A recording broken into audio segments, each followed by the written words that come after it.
Can you please tell me your name? My name is Debra Dirks. And where were you born? I was born in Kansas, about 50 miles outside of Wichita. I was born in a hospital, but on a small farm is where I grew up. And what do you do for a profession? What is your background? Well, my profession was breeding, preservation, Bedouin horses. Okay. Do you have any brothers, sisters? Yes, I have one brother, and I have 4 living sisters and one that passed away. Um, if you want to continue, like if you were talking, like if we just met, like we're just having a friendship conversation. Okay, so you want me to tell you about my parents? Because that's where that started. Was my father and my mother both were born in the homes where they were raised, and thank you. And both were raised on farms in the Mennonite community in the middle of Kansas.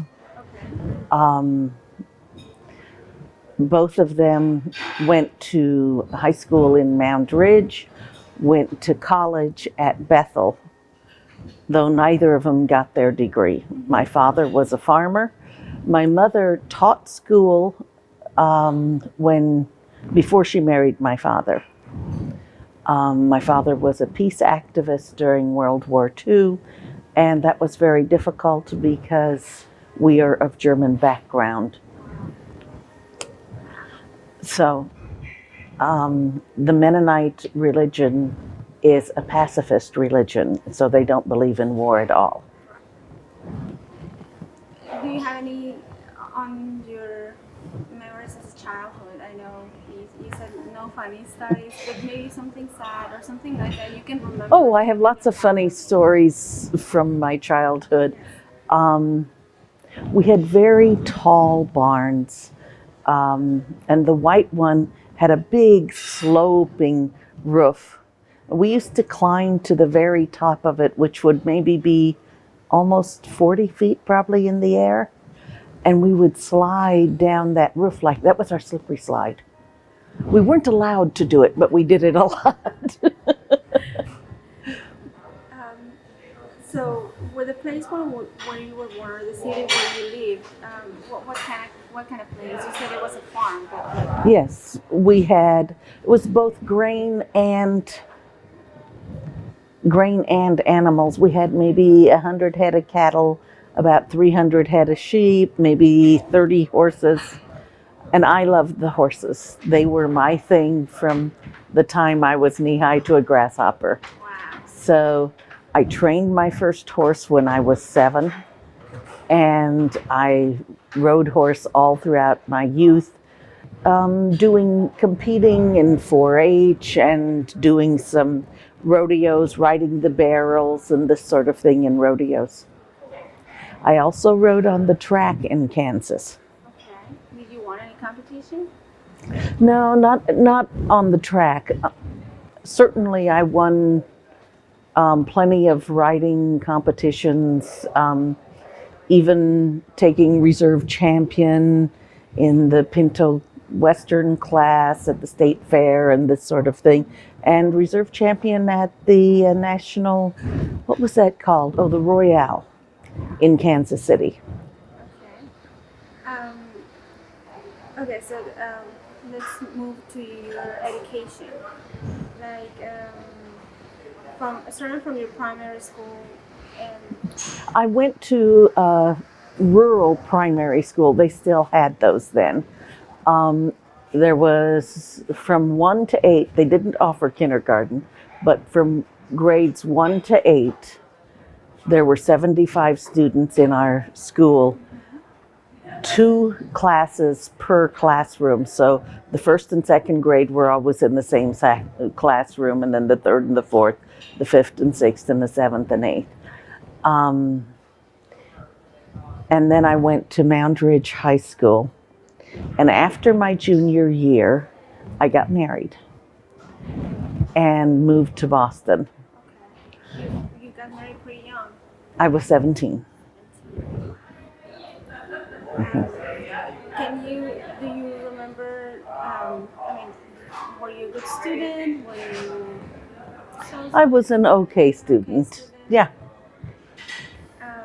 Do you have any memory about any of your teachers? You know, sometimes we always have a special teacher that stays with us for the rest of our lives. So do you have anything like that? Not really. How about you work? What do you have as you have worked When- since you got married? Or? Well, yes. My first job after I got married was working as a governess. But after that, I had quite a few jobs before we were in Colorado. And at the point that my husband graduated with his doctorate, we moved out on a small farm. And a couple of years later, I started working with the preservation of the Benisham horses. This was a 20-year vocation. We jointly probably, we have around 150 articles published on the history of the Arabian horse. It was through the Arabian horse that I eventually was introduced to Islam. Before you were Muslim, before all of these things, what was your idea or thinking about Muslims? You were a Mennonite, so I was a Mennonite. When I got married, I joined the Methodist Church, which is the church that my husband was ordained into the diaconate of. So, not at the time that we got married. Later, he was ordained into the diaconate. And we studied a lot of religion. While he was going to school, a lot of his classes I could sit in on, and I really enjoyed doing that. So there was a lot of studying that went into religion. And eventually, you have to decide what you do believe and what you don't. And both of us came to some decisions about what we believed in, and where it agreed with most of Christianity and where it was a little different. And it was that background of being sort of an atypical Christian that I brought with me into Islam. So did you think that Islam was a religion of peace, or there was just not? I really didn't know enough about Islam. My exposure to Islam really did come through the horses, where we would be studying how horses were treated by the Bedouin tribes and this sort of thing. Right. So, that moment when I guess you and your husband or yourself decided, okay, I like it, I've studied enough, I think I want to become a Muslim. How did that happen? Can you tell me about that? Well, it would have been about 91 that I started to hunt for, well, maybe 90. I was hunting for to divide up two people who were sort of being run together in the literature from like 1890. Okay, excuse me, got to adjust that. Okay, sorry. Anyway, I was trying to figure out which accolades belonged to which man. Muhammad Ali Pasha. No. Yes. Yeah. Muhammad Ali Pasha Sharif and Muhammad Ali Pasha. And in the horse literature, they had been sort of run together. And I had asked a friend of mine who used to be a professor of Middle East history, and he couldn't get any information. I had gone through the interlibrary loan. I had read all the history books in English, but my problem was the good history books weren't written in English.